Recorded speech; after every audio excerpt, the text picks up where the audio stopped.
miss September. You know what I mean? No. When I catch a whiff of mosquito spray, I'm like, ugh. I gotta sneeze.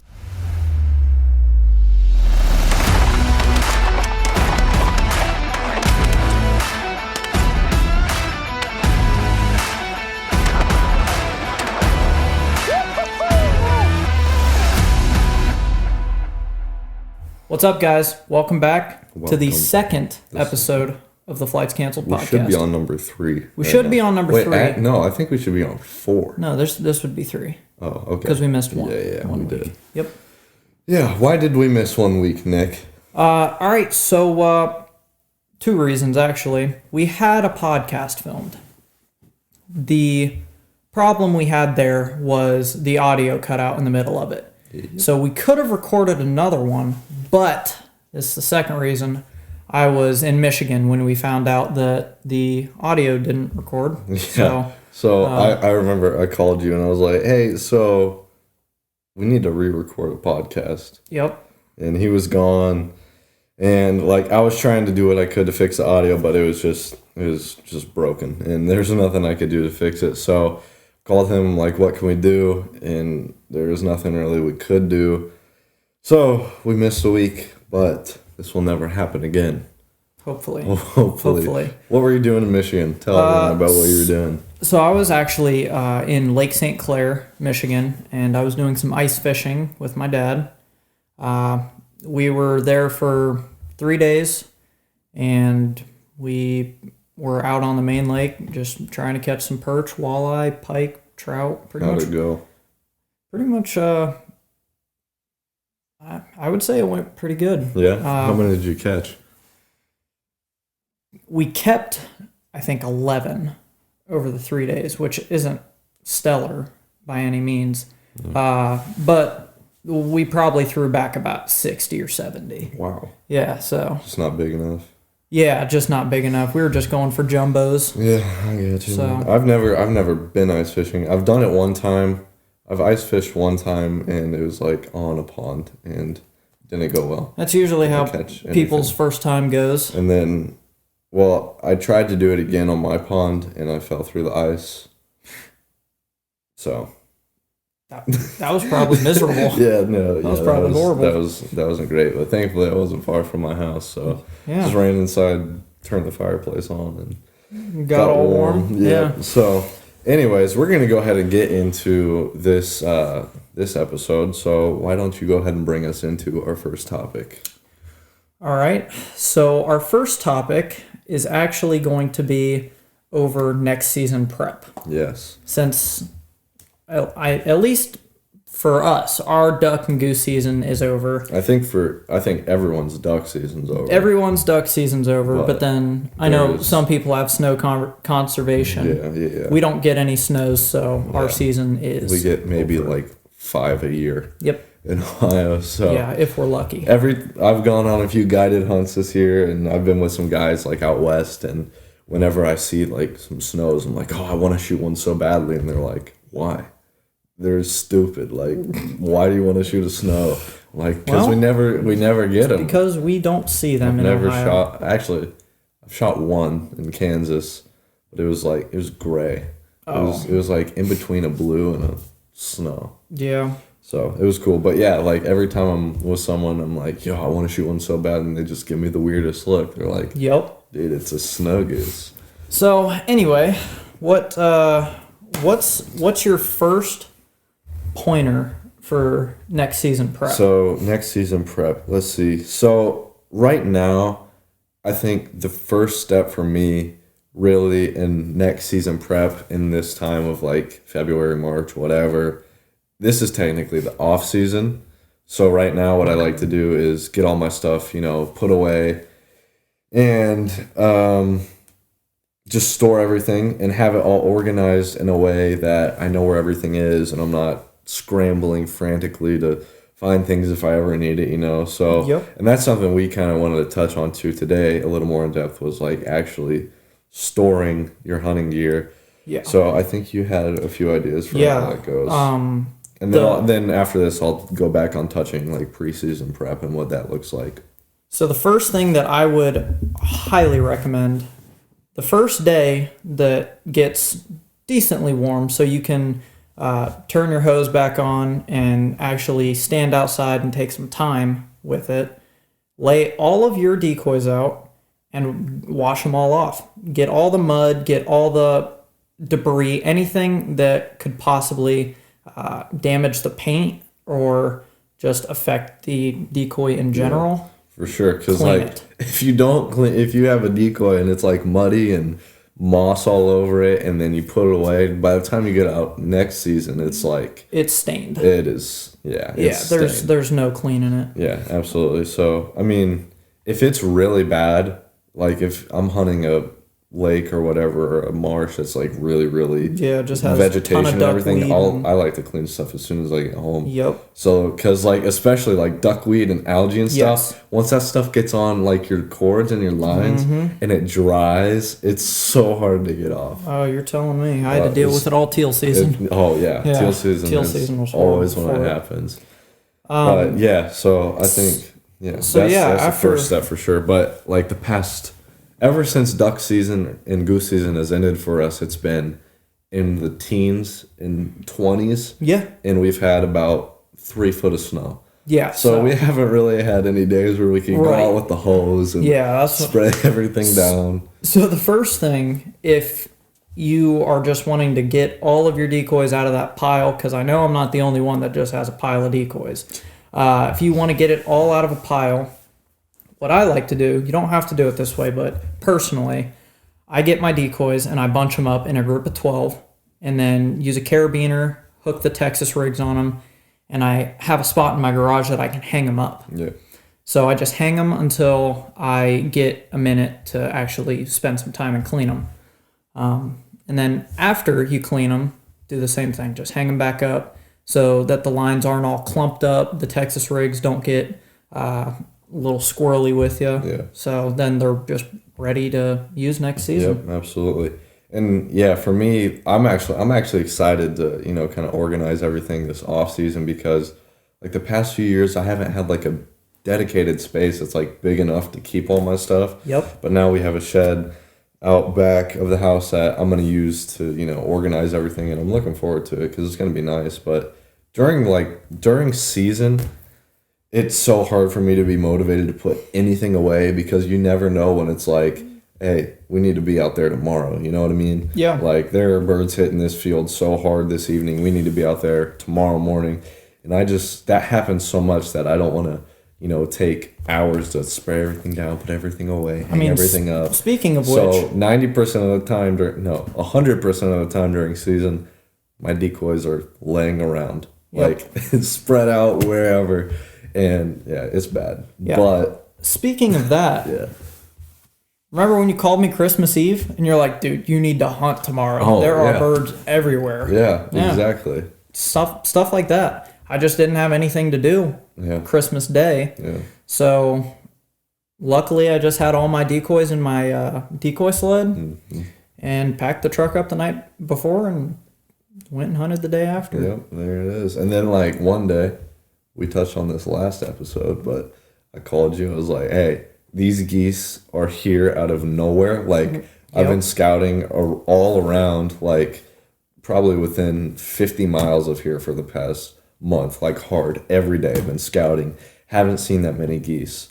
And then, like, one day I went out and there were hundreds of geese on this pond. And I was like, I had no idea where they came from. I was like, Nick, you need to be here tomorrow because these geese came in apparently. We need to hunt them. So we went out. I did not hunt because he fell asleep at his house. Yep. But we ended up killing a good amount of birds that day. You guys almost limited out. Yeah, you missed out. Which in Ohio, I mean, you can shoot three geese per person. But yeah, so it was tough that day though because how cold it was. Didn't you guys guns jam up? Yeah, it was freezing, and then we only one group ended up coming in. And it was the big group. I wasn't able to hunt that evening, which we probably should have done because when I scouted, they were all there in the evening, so I think they were feeding pretty heavy in the morning / noon and then loafing in the afternoon. So we went out there in the morning. We had one big group come in, but that was really it for the day. I feel like if we would have hunted later, because I remember we left and I drove around for a few minutes, and then the geese really started flying. So I kind of knew after that. I was like, oh, should have stuck it out. Yeah. Should have, hunted as long as we could, but I wasn't really able to hunt much longer. So, but anyways, yeah. Well, so back into next season. Back into next season prep. Yeah. One thing I touched on it in the last podcast.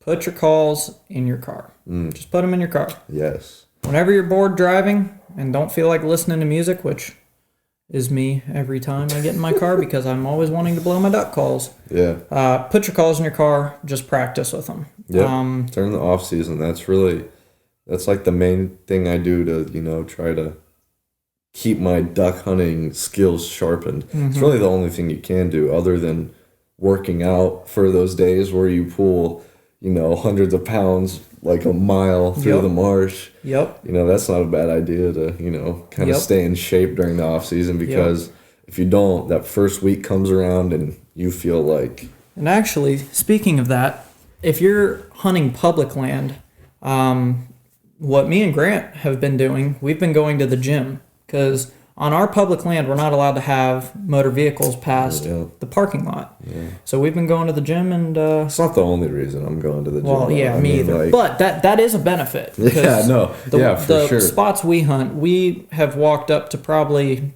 1,200 yards with easy 3 sleds full of stuff. So yeah, it gets tiring, especially during teal season when it's like 90 degrees outside. 90 degrees, mosquitoes are everywhere. Yeah, it's rough. Yep. But yeah, stay in shape during the off season. And then when it gets later in the year, I just get so excited, dude. I start pulling decoys out just to like make sure everything's rigged for early season. I start scouting super heavy come like late July, August. That's when I start really scouting.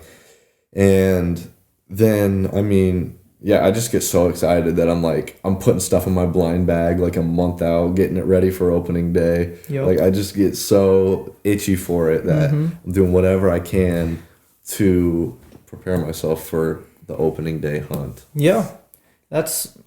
And speaking of Texas rigs, have you ever, I don't know if you've ever had this happen, but where your Texas rigs kind of start to fray? You've never had that happen? No. We had a couple happen, or a couple times where that happened. Aren't they made of like nylon? I don't know what the ones we were using were. They were, I don't remember what brand, but we would go to throw them out and they would just snap. Well, I've had that happen with like the clips in my decoys where like I would throw it and the decoy, like the plastic on the keel would break. Yeah, yep, I've done that too. So I'd throw the decoy, it would launch, my weight and my rig would go one other direction. The weight's gone, the decoy's 50 yards out, floating away, and you're just like, wow. I think the reason mine but you know what I will say? That happen? That has never happened to me since I started using the Dive Bomb F1 mallards.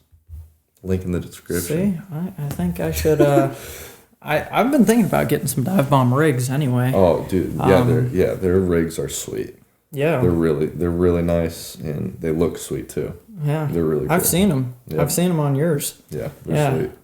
But back to what I was saying. If your rig ever gets, like the actual line ever gets a kink in it, just keep an eye on it. Make sure it doesn't get too bad. Otherwise, you're going to snap a rig, and then either A, you're going to have a decoy just floating down the river, or you're just not going to have a rig on that decoy for the hunt. Here's a controversial question I have. It might not be that controversial. Okay. But do you prefer decoy bags or slotted bags for floaters? Decoy bags. Really? Decoy bags, 100%. Why? Slotted bags, you can only carry 12. Well, on public, I'm not hunting with more than 24 hardly ever. Really? Well, there are some days. We've had some days where I'll throw out 5 Yeah, I mean. Plus. But typically where we are, I'll take 2.5 dozen at max. So that's what I'm saying. I could throw 2.5 dozen in the decoy bags I use. Yeah. That's my only thing. True. I think the slotted bags look good. Yeah. I just think they take up a lot of space. My problem with like decoy bags is stuff gets tangled in there. That's my biggest thing. like rigs and decoys, like especially, yeah, I mean, if the rigs just come undone, like if you wrap them and put them in, they're usually okay. But if you're just throwing everything in there, you have moss and algae and duckweed and branches and everything, it's like it can get messy. I'd have to show you how I do mine. I do mine a very meticulous way. That's all I used to do. Like I'd take 2 decoy bags, throw them in the sled, but now it's like, now that I've used slotted bags, I almost like them better. Mm-hmm. I've used them with you a couple times, but yeah, personally, decoy bags all the way. Yeah. Yeah, so what about any other prep for next season? You have anything? So my number one thing I do every year, and every person that hunts needs to absolutely do this. In August, go to Lowe's, Walmart, Meijer, Target, Home Goods, whatever, and buy mosquito spray. I load up on that stuff, dude. Yep. I go out and buy like $50 worth of mosquito spray before every season, because from opening day of teal season to November, they're awful. Now, speaking of which, I've hunted with a couple people who use Thermacells. Yeah, I have too. Have you ever used one? I haven't, but now that I'm going to backtrack on what I said. You shouldn't do that. You should go buy a Thermacell. Depending, I don't know how well they work. I'm curious From if my any of you, experience, dude. From my experience, they are tremendous. The people I hunted with, they throw on some bug spray along with it. Really? So here's if my you thing. know if the Thermacells work like really good, leave it down in the comments section, because I may have to get a couple. Well, so I hunted with Devlin a lot this past teal season, and he used his Thermacell, and there was a noticeable difference between when he brought it and didn't. Like, noticeable. Okay. Like, when he didn't bring it, I would layer up and spray and still get pretty lit up. But when he brought it, it's like magic. And I don't know what happened this year at the marsh, but I think the mosquito numbers, like, tripled. Either tripled or quadrupled. Yeah. The mosquitoes, insane. you'd walk about 5 yards and get swarmed by probably millions. a couple million. Yeah. So you'd here's just another be trying thing, to breathe and suck them down. Here's the one thing I don't like about the Thermacell. This might sound weird and stupid and crazy, but there's nothing like, actually, waking up on a September day at 4 a.m. It's 70 degrees out at 4. You go and put mosquito spray on, and just the smell of mosquito spray brings me such a nostalgia. Like, I don't think it's a good smell. I'm not saying it's a good smell, but it's like, it's just such a nostalgic smell, because you put that on and you're like, it's early season. Nope. I hate mosquito spray. Dude, I don't know. More than anything. I don't know. I don't think it smells good. I didn't say it smelled good, but like it does kind of make you think of early season. It though. does. It does. Like, if I, when I catch a whiff of it, I'm like, man, I miss September. You know what I mean? No. When I catch a whiff of mosquito spray, I'm like, ugh. I gotta sneeze. Big island and the millions of mosquitoes. Sounds horrible. Sounds awful. There's nothing like it, though. Oh, shoot. All right, well. Anyway, if that's all we got for the early season prep, let's get into our next topic. I think, and then if I change up all my decoy spreads for early season, obviously. So like mallards stay on the shelf for the most part, or stay hung up. I'm usually running 2 dozen teal if early season. Yeah. Oh yeah, I run 2 dozen. 2 dozen teal, 6 geese, and 2 spinners.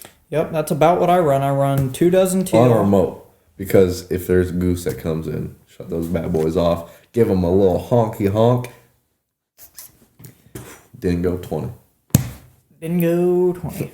Rut Daniels for you folks. Dude, geese in September are so dumb. Oh, yeah. Like, you just have them on ropes. I'll make this a quick off-topic situation here. Yeah. Remember that goose that flew around the main marsh for probably a week during early season?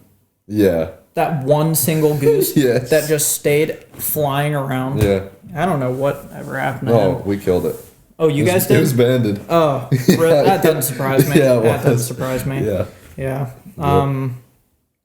So, yeah, teal season, I run 24 decoys. I run 4 goose floaters, and then I run 3 dove mojos. You don't need anything crazy. I run dove mojos for teal season the entire time. I like to have a spinner low, like right on the water, and then one like Yeah, 10 foot high. that's kind of what we do. We what we will be doing next year. Yeah. I've got an 8-foot mojo pole. Throw a dove on that, stick it, and you'll suck them. It sounds crazy, but the way teal react to them, they will see it from a mile away. and just They'll just beeline straight to it, they'll see that, fly right past and it, then they'll see the one on the water, and they're like, I need to and be they'll see all the ducks on the there. water. They just Game over. oh yeah. Yeah. But yeah, So, oh man, you're getting me missing teal season already. Why can't it be September? Gosh. told you teal hunting's just different. It is. It's different, man. It's the best. All right, so let's hop into the next topic. All right, which is yeah. That was your we job. rambled about that for so long. I don't even know. remember what the next topic I was. know. I think. Well, we've Let been me going for about 20 minutes here. Well, we can. Is it we time can to make hop the next, into the questions? Well, we can make the next one pretty short. Okay, I'm going to pull up these questions here. Every week, we're going to start doing this thing where we're going to have you guys enter some questions on Instagram questionnaires, and we're going to take 3 of our favorites and answer them at the end of each episode. So I think we need to go ahead and hop into that because we pretty much cleared everything we wanted to for this episode. Anything we forgot, we'll cover in the next. But, all right, so let's get into these questions. So this first one is from JStew922. Not how to not get skunked on opening day in Ohio. Well, I actually am good friends with Josh. Oh, is that Josh? That is Josh. That is Josh. So that question can be answered not just for Ohio. Oh, that's yeah, for anywhere. that's for pretty much anywhere. Big thing would be, we covered it last time, scouting. Yeah. Spend as much time as you have scouting. Of course, if you have obligations one day, if you have a hunting buddy that's not doing anything, let him know a couple places, or maybe he's got a couple places that he's thinking of, and go scout. Go check out what the birds are doing. Yeah. And generally on opening day, there's a lot of birds around, and they're all non-pressured birds. Yeah, opening day is one of the most... It's not that difficult to do. Like, if you put time into scouting and find birds, you'll typically be able to kill them on opening day. For us, at least, opening day is one of the most successful days, since none of the birds are pressured. It's not necessarily the funnest. It's probably, I mean, in terms of, like, Funnest? how the birds work, Yeah. you know? Like, because they're just so dumb. It's like there's they not just a haven't whole seen lot a of spread in there's not a whole like lot of 6 strategy months. to it. You know what I mean? Yeah, they just haven't seen a spread in like 6 or 7 months. yeah, They're yeah. just, they see it and they're like, ducks. All right, let's go hang. So yeah, opening day this year, I think we shot like a 5-man. We shot like a 5-man limit, mixed bag. Obviously on opening day, you're gonna have Blue teal, woodies. I almost said ducks, mallards, geese. You're really going to shoot ducks on opening day of duck season? Oh my goodness! Couldn't imagine. Okay, go ahead and go to the next question if you have it pulled up. I do have it pulled All up. right. So yeah, for that, it all comes down to scouting, man. Your hunting success is always going to be determined by your scouting. So our next question is from Last Flight Calls. Mm-hmm. Decoys, calls, and equipment in general. I'll start with decoys. Dive bomb. Link in the description. Link in the description. But anyway, last season I didn't run actually really any dive bomb decoys until I met Grant. And me and Grant officially met a couple days before duck season. Yeah, not big duck. Big duck season, right? Yeah. One of our mutual friends bought some decoys from him, and then you came over to my house, over, and I was like, "Who is this?" Yep. Yeah. But for me, decoys, I would probably just say a dozen mallards, and then it so depends. It really does depend. It so depends on. It depends on what birds you have around. What birds you have, where you are. Throw decoys like you would see the birds around. So if you go out to a pond and you see 6 mallards and you see 12 gaddies and whatever 3 Mandarin ducks, right? Mongolian ducks, as I should say. Shut up. Yeah, I should say. So throw decoys that match the ducks that you see, or geese. Yeah, if you go to a farm pond and you see 6 mallards on it, you don't want to throw like 24 decoys. You want to throw like. Well, I feel like you could get away with 24 maybe, but yeah, you kind of want to match hatch. It doesn't necessarily work as much on the reverse. If you see a bunch of mallards on a hole, you might not need to throw as many too because they already want to be there. So if they just see a few of their buddies, they're like, yeah, they're just some of our guys, you know. Decoy wise, I will say a little does a lot. Yeah. Just throw what ducks you have in your area. I feel like it will be worse for you in terms of water.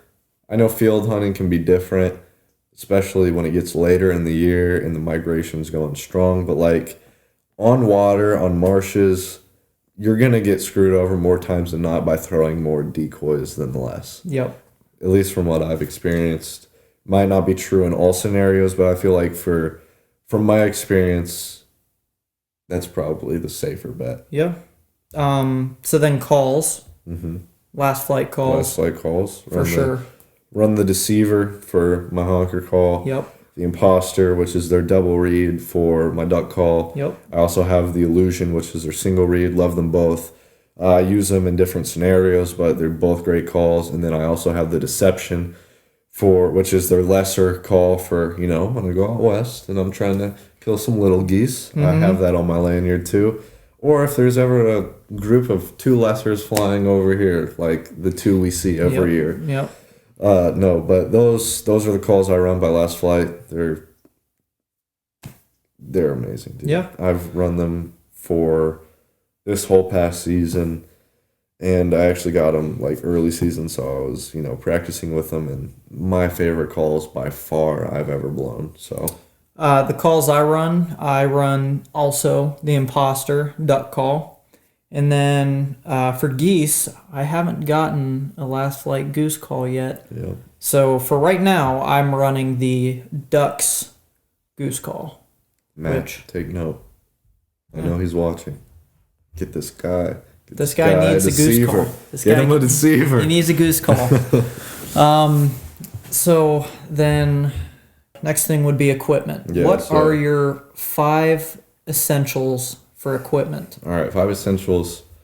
This isn't in any particular order, but layout blind, just because like I feel like it unlocks a whole another level of, places you can hunt and ways you can hunt. A great layout blind, if you don't have a lot of money, is the Cabela's Northern Flight Mobile Elite, I think it's called. Yep. It's like $99. It's like $100. Super low profile. Something like that. Super light, easy to carry, but it's great. I've used that for 3 years now. Yeah, we both use that. It's been phenomenal. But so layout blind, camera gear, I almost always bring it with me. Next, waterproof jacket. That is very important with duck hunting. Number 4